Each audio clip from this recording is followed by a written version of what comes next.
Hello mister Anwar, please pick up the call.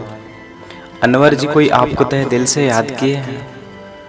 आप किस काम में व्यस्त हैं अनवर जी? कृपया कॉल उठाइए और बात कीजिए। Please pick up the call mister Anwar. कोई आपको बहुत ही अर्जेंट कॉल किए हैं जी। आप किस काम में व्यस्त हैं?